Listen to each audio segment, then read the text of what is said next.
আমরা যে সময় ক্রিকেট খেলতাম তখন কিন্তু টাকা ছিল না, বাট সম্মান ছিল। এখন কিন্তু টাকা হয়েছে, কিন্তু ওই সম্মান জিনিসটা নাই। ফরেনরে তো আমি নিয়ে আসি, জব দিয়েছি, ওকে আমি পেমেন্ট করতেছি, তা আমি কেন ওই আমার কথা শুনবেন না কেন? তো নিচে আমাদের গাড়তি আছে, আর ভোটে কার কাছে যাবেন? আপনি সিকিউরিটি জিজ্ঞেস করে কার কাছে যাবেন?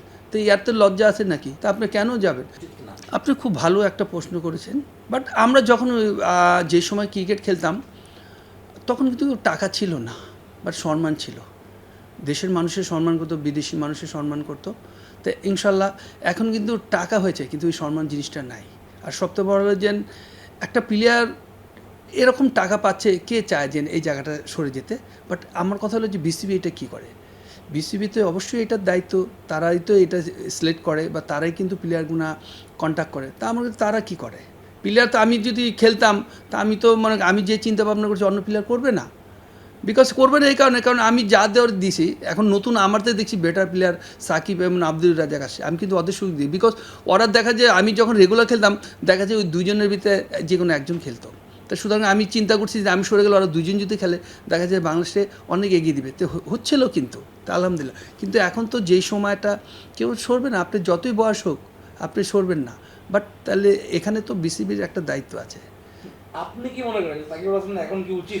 সাকিব আল হাসানের এটা তো যাদের ব্যক্তি, আমি কোনটা বললাম যে এখন যদি আপনি খেলতে পারেন খেলবেন, আমি তো বলবো না না আমি না আমি সেটাই তো আমি বলবো, তো আমি খেলবো। তো এখন যার দায়িত্ব সে কি করে এটাই হলো, আমি তো বলবো আমি খেলবো। আমি যদি এই অবস্থায় তো যে ওই সময় যদি এই পয়সাটা থাকতো আমি কি খেলা ছাড়তাম? আমি চলে যে ওরা বাদ দিলে দেবো, আমার খেলা আমি খেলতে থাকুন, আমি না ডোমেস্টিক খেলবো। আপনি আপনার হ্যাঁ, যে সম্পত্তি পেয়েছেন সেটাকে স্কুলে না ওটি হলো আরেক জিনিস, ওটি আরেক সাবজেক্ট। বাট আমি এটার কথা বলবো না, আমি বলবো যে ক্রিকেটের পারফর্ম নিয়ে আপনি ডোমেস্টিকে যে প্লেয়ার খেলে না বা ইন্টারন্যাশনাল খেলে না, আপনি কেন ওই প্লেয়ার সিলেক্ট করবেন? তা আপনারা কী করেন? প্লেয়ারের কখনো তো চাবে না যে আমি সরে দাঁড়াই এখানে, কারণ আমি এখান থেকে যে বিজনেসটা আমার হয়, যে পয়সাটা আমি কামাই, আমি কি সত্যি কথা কি আমি রিটায়ার করার পর আমি কোনো সময় ব্যবসা করেও কামা পারবো না। তা কে সরতে চাবে? তাই এটা তো বিসিবির দায়িত্ব যে একটা প্লেয়ার হচ্ছে ওর কতদিন খেলা উচিত বা ওর পারফর্মটা কী ওটা দেখে। এখন যদি আপনি আমার নামের হিসাবে যদি মনে করেন যে না এই থাকবে, তাহলে তো আপনাদের দরকার নেই। আপনার কেন হবে না? ওই তো আমি ফরেনরে তো আমি নিয়ে আসি, আমি ওকে জব দিয়েছি, ওকে আমি পেমেন্ট করতেছি, তা আমি কেন ওই আমার কথা শুনবেন না কেন? তো নিচে আমাদের গাড়তি আছে। আমি যদি এখন এক জায়গায় চাকরি করি, তা মালিক যেভাবে বলবে সেভাবে আমার কাজ করতে হবে। তা আমি তো মালিকের উপরে কথা বলতে পারবো। তাকে এখন দেখা যাচ্ছে যে আমি মালিকের উপরে কথা বলতেছি, তো নিশ্চয়ই এখানে কোনো গাপলা আছে। কারণ একটা ফরেন ওই তো একটা কন্ট্যাক্ট আছে, ওই টাকা কামে চলে যাবে। আমার দেশে কিন্তু আমি নিয়ে করবো, আজকে যদি খারাপ হয় এটা কিন্তু আমাদেরই সার্ভাইভ করতে হবে। তা আমরা কেন ওইটা ওর দিকে যাব? আমরা কথা হলো যে আমরা পয়সাতে নেই, আমি আরেকটা নিব, সমস্যাটা কী? আমার যে যোগ্যতা হবে, যে আমাদের দেশে কিছু দিতে পারবে, আমি তাকে চয়েস করবো। এখানে কিন্তু কোনো ক্লাব লেভেল না, এটা বাংলাদেশ টিম। এটা যে কোনো দেশ কিন্তু এই ধরনের চিন্তাভাবনা করে। দেখেন এখন যেই সব লোকগুলো বলছে তারা আমি মনে করি মিথ্যা কথা বলছে। কারণ কি যেখানে বোর্ড প্রেসিডেন্ট কয়েকবার বলেছে যে রফিকের দরকার, তা আমি তো গিয়েছি, কোথাও তো কোনো কাজ হয়নি। কী এখন কি আমি বোর্ডে যেয়ে বসেই থাকবো? আর বোর্ডে কার কাছে যাবেন? আপনি সিকিউরিটি জিজ্ঞেস করে কার কাছে যাবেন? তো ইয়ার তো লজ্জা আছে নাকি? তা আপনি কেন যাবেন? যেটা বললাম আগে যে আমাদের যেই সময় ছিল আমাদের মান সম্মান ছিল, টাকা ছিল না। কিন্তু এখন টাকা আছে, মান সম্মান নেই। আপনি দেখেন ক্রিকেটটা কোথার থেকে কোথায় যাচ্ছে, প্লেয়াররা কীভাবে কথাবার্তা বলছে। তখন কি ছিল? তখন ছিল না। তো এখন হচ্ছে কেন? এই ক্ষোভটা কিন্তু আপনারাই তৈরি করেছেন। আলহামদুলিল্লাহ বোর্ডের ওই চিন্তাভাবনা করি না, কারণ বোর্ডে যাইও না চিন্তাভাবনা। কিন্তু যারা সাপোর্টার রাস্তাঘাটে এখনও দেখলে একটা সালাম দেয়, এটাই কী হয়? টাকা পয়সা থেকে আপনি মান সম্মান পাবেন? আপনি 1000 কোটি টাকার মালিক হলে কিন্তু এই সম্মানটা দেন, এটা উপরে আল্লাহর তরফ থেকে আসে। একটা মানুষ যেন আপনার ইজ্জত দিবে, এটা কিন্তু মানুষের উপরে আল্লাহর থেকে হয়। আর এটা কিন্তু দিনে দিনে হয় না। এটা দেখেন 1000 কোটি টাকার মালিক কে কাকে জিজ্ঞেস করে? কিন্তু আমি মোহাম্মদ রফিক রাস্তাতে যে হেঁটে যায়, যে লোক চিনে একটা সালাম দেয়, কথা বলতে আসে, এর তো বড় কিছু নাই। দেখেন এটা তো আগে বলেছি, আপনার ডোমেস্টিকটা যদি স্ট্রং না করেন, ডোমেস্টিকে যদি বছরে 2-3টা টুর্নামেন্ট না দেন, আপনার বাংলাদেশ ক্রিকেটে এগিয়ে যাবে না, আরও পিছনে যাবে। বিকজ আপনি এই ডোমেস্টিকেতে বাংলাদেশ টিমটা তৈরি করেন, এরকম না যে আপনি কোনো ম্যাশিং আছে ওইখানে ছাপাচ্ছেন প্লেয়ার তৈরি হচ্ছে না। আপনি ডোমেস্টিক আপনি দেখেন 2টা বছর কিন্তু ডোমেস্টিকে খেলা হচ্ছে রোজার ভিতরে। কেন রোজার ভিতরে খেলা দেবেন কেন? আপনি দেখেন রোজা কত মাস হয়ে গেছে, এই পর্যন্ত কি খেলা গেছে আপনি বলেন? ন্যাশনাল টিমে নাহলে বিজি থাকতো, তখনও তো ন্যাশনাল টিমে বিজি ছিল।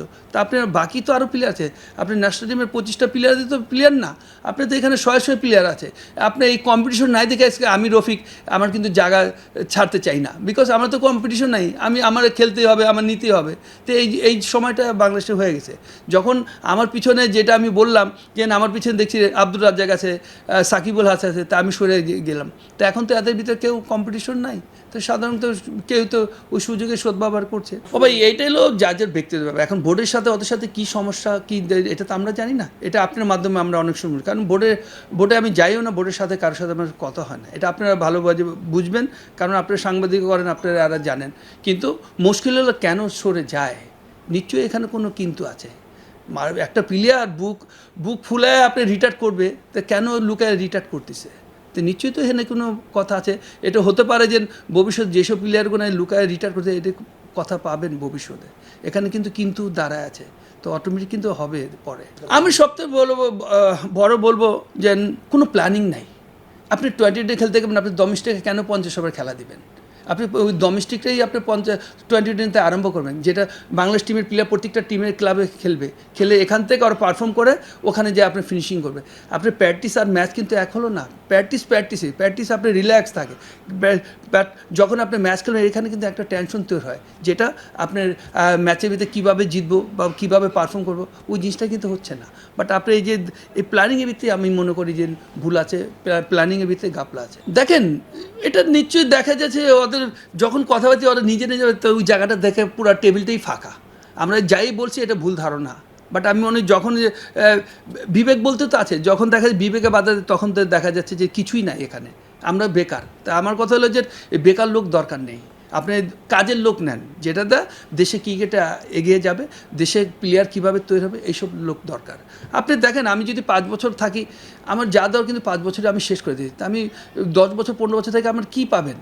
আমার কিন্তু ওই নামের ভিত্তিতে চলে যাবে, কিন্তু আমি যা দেওয়ার কিন্তু 5 বছরই দিয়েছি। তা আপনি নতুন আরেকটা লোক নেন, নতুন কিছু প্ল্যানিং দেবে, নতুন আপনার ক্যালেন্ডার তৈরি দেবে, কিন্তু এটা কিন্তু হচ্ছে না। তা আমরা এখান থেকে কিন্তু ডে বাই ডে যত ইমপ্রুভ করি, অর্থে কিন্তু ডে বাই ডে আরও বেশি পিছাচ্ছি।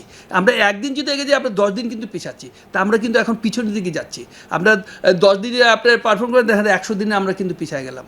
তো সুতরাং আমরা কিন্তু এই পর্যায়ে চলে গেছি। না, আপনি জিতছেন, আপনি দেখেন, আপনি আইসিসি কোনো টুর্নামেন্ট জিতছেন, আপনি এশিয়ান কাপ জিতছেন, তাহলে আপনি কী জিতছেন?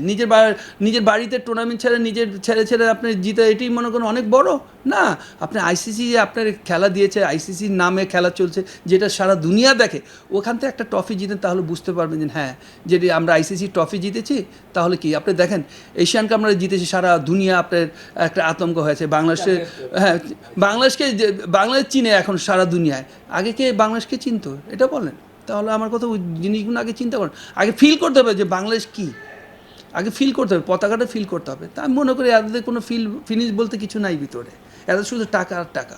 দেখেন সাকিবই, তা এখন সাকিব দেখেন ওর ভালো দিক দিয়ে আছে, আপনার খারাপ দিক দিয়ে আছে। এখন সেটা জবটা কে দেবে?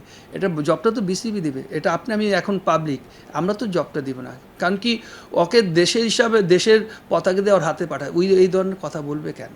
তো এটা তো জবটা তো আপনার বলা উচিত, তা আপনার নেওয়া উচিত। আমি বলতে পারি, পাবলিক তো মাঠের ভিতরে গালি দেয়, আবার তো জিতলে তো আবার মাথা উঠে নাচে, কেন? পাবলিক কিন্তু এই ধরনের। এখন কিন্তু বাংলাদেশের পাবলিকরে আপনি 9-6 কথা বুঝাতে পারবেন। এখন তো বাংলাদেশের ক্রিকেটে বহুত ভালো বুঝে পাবলিক, আমাদের বাংলাদেশের দর্শক আলহামদুলিল্লাহ অনেক ভালো বুঝে। আপনি ওয়ার্ল্ডের যতটি প্লেয়ারের নাম আপনি বলতে পারবেন, আপনি বাংলাদেশ টিমের কয়টা প্লেয়ারের নাম বলতে পারবে। তো সুতরাং ওদের সাথে আপনি এখন 9-6 করা পারবেন না। এরা অনেক কিছু বুঝে, যে জানে কোন জায়গায় কী করতে হবে, কোন জায়গায় কীভাবে প্ল্যানিং করতে হবে, এরা অনেক কিছু যেটা অনেক লোক জানে না। সব জিনিস ভাই শিখার কোনো শেষ নাই। আপনি প্রিপারেশন লাগবে, ওটা তো আমরা দেন। আমরা যে যখন আসলে মনে করো সুইচ অন সুইচ অফ এইরকম মনে করো যে রেডিমেড আমরা তৈরি হচ্ছি, তো রেডিমেড পারবেন না আপনি। রেডিমেড হলে যে আপনি রেডিমেডে ক্রিকেট খেলবেন, দেখা যায় আপনি 30টা 40টার পর একটা জিতবেন, আপনার হায়ার উদ্দাস করবেন, কিন্তু বাকিটা যেন আপনার ডে বাই ডে আপনি পিছিয়ে যাচ্ছেন, এটা চিন্তা করেন না। ওই আমরা একটা জিতছি আর 40টা হারি, কোনো আসে যায় না। তো এই ধরনের কিন্তু আমরা হচ্ছে, বাট আমাদের যে ডে বাই ডে ইমপ্রুভ করবো, ওই জিনিসটা চিন্তা ভাবনা নাই। সবচেয়ে বড় হলো যে পাকিস্তানের যে ধরনের খেলে ওরা, আর যে ধরনের উইকেট, ওখানে কিন্তু আপনার বেনিফিটটা ফাস্ট বোলারদের বেশি হয়, বিকজ ওরা যদি ফাস্ট বোলিংয়ে ওরা সবসময় টেস্টের জন্য লং সময় যে 5 দিনের খেলা হবে ওই ফার্স্ট উইকেট ওই বানায় এরকম বাউন্স উইকেট হয়। তো আমি মনে করি যে আমাদের দেশে এখন বৃষ্টি, ওদের দেশে কী ওয়েদার জানি না, বাট আমি মনে করি বাংলাদেশে এটা একটু সমস্যা হতে পারে যে এই ফাস্ট বলারের দিক দিয়ে।